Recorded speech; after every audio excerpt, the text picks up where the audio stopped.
Your past doesn't define you. How you face it does. Imagine this. You're living in peace. You've moved on from old wounds, old mistakes, those years you're not proud of. Then one day, someone, maybe a person you once trusted, once loved, once shared everything with, reaches into that past and pulls it out like a knife.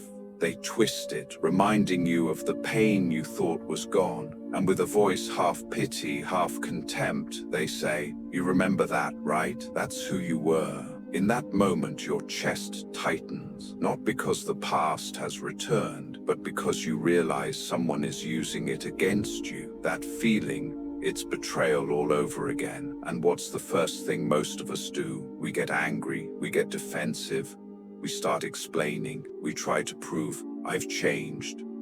I'm not that person anymore." But the more we justify, the deeper we fall into their trap. We hand them the power to control our emotions. The Stoic doesn't do that. And today, I'll share with you 3 Stoic responses to use when someone brings up your past to hurt you. 3 things to say, not with the first Stoic response. Yes, that happened, anger, but with unshakable calm. First response, yes, that happened. The first instinct of the ego is denial. We want to forget, we want to erase, we want to pretend it never happened. But in Stoic philosophy, acceptance is liberation. When someone says, "I remember you failed at that company," or "you were betrayed because of how you acted," you don't flinch, you don't defend, you don't explain. You just look them in the eye and say, "Yes, that happened." No excuses, no shame, no guilt. Why does that simple line carry such power? Because it steals the one thing they crave most, your reaction. People who use your past to hurt you aren't seeking truth, they're seeking control. They want to watch you squirm, shrink, justify. But when you face it calmly, they lose their grip. Their weapon suddenly has no edge. Here's an example. An old friend reminds you how you got fired years ago for a foolish mistake. You answer, "Yes, and I learned a valuable lesson from it." In that instant, you disarm them, because once you're no longer ashamed of who you were, no one can use it against who you are. Seneca once wrote, "There is nothing more noble than standing before your own faults and saying, 'Yes, I did that and I learned from it.'" When you accept your past, you reclaim its meaning.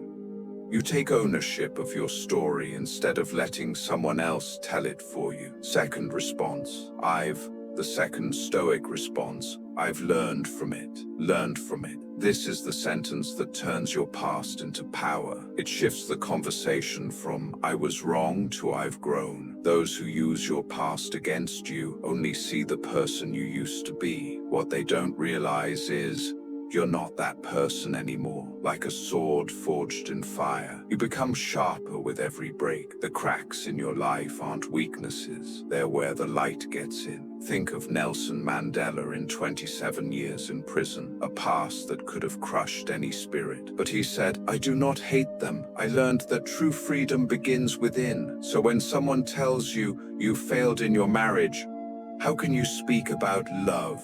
You smile and answer, "Because I've been broken, I understand what love isn't and what it truly is." That's not reaction, that's wisdom. You're not defending yourself, you're redefining yourself. Marcus Aurelius wrote, "Every obstacle is an opportunity to practice virtue." So when they try to stain you with your past, use that very past to show your strength. That's the art of transformation. Turning pain into wisdom and scars into symbols of spiritual maturity. Third response. Why the third Stoic response? Why are you bringing this up now? Are you bringing this up now? This is the question that silences every manipulator. No anger, no sarcasm, just pure, genuine curiosity. And that calmness is what they can't stand. When you ask why, you shift the roles from the one being attacked to the one observing the attack. They wanted to control your emotions, but now they must confront their own motives. You've held up a mirror and force them to look into the shadow they've been hiding from. If their intentions were sincere, your question makes them pause, reflect, maybe even feel ashamed. But if they came to wound you, they crumble under the weight of their own exposure. Epictetus once said, "The one who harms others is the one already in pain." They bring up your past because they can't face their present. So remember, when you calmly ask, "Why are you bringing this up now?" you've already taken back control. You've turned the spotlight onto them. That's the moment the balance of power flips without a single shout. Your composure becomes armor.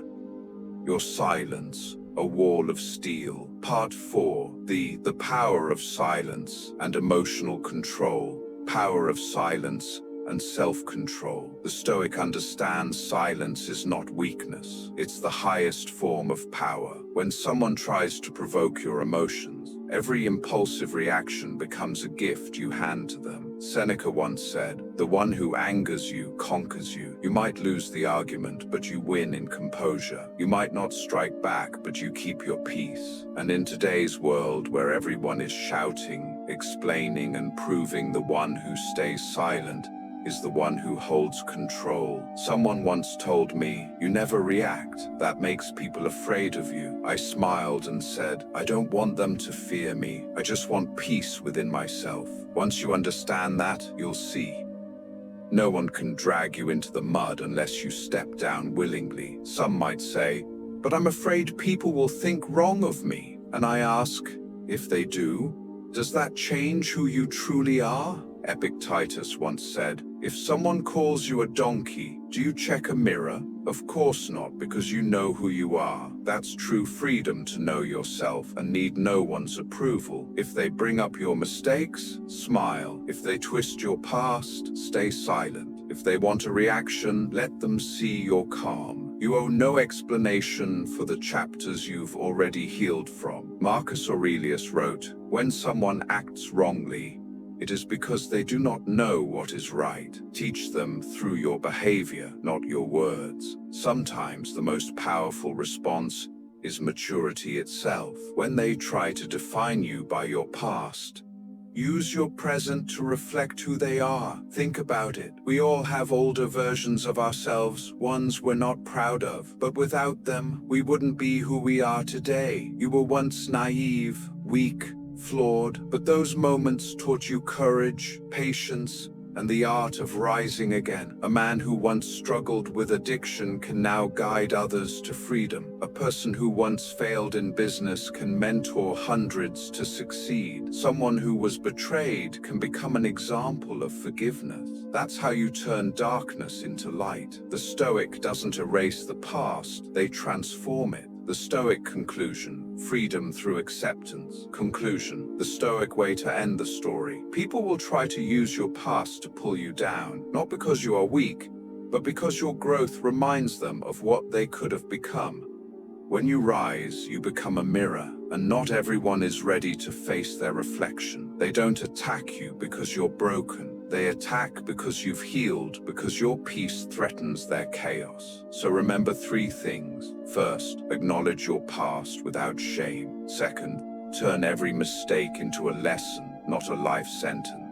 And third, ask questions instead of reacting. Let them see their own reflection in your calm. That's how a Stoic wins, not through noise, not through defense, but through dignity. You don't need to fight to prove you've changed. Those who truly see you don't need an explanation, and those who refuse to know explanation will ever be enough. One day someone will bring up your past again, and you'll smile, not in pride, not in pain, but in peace. Because you'll know, I am not what happened to me. I am how I chose to rise from it. That is true freedom, not forgetting your past, but being at peace, even when you remember it. Your past doesn't define you. How you face it does.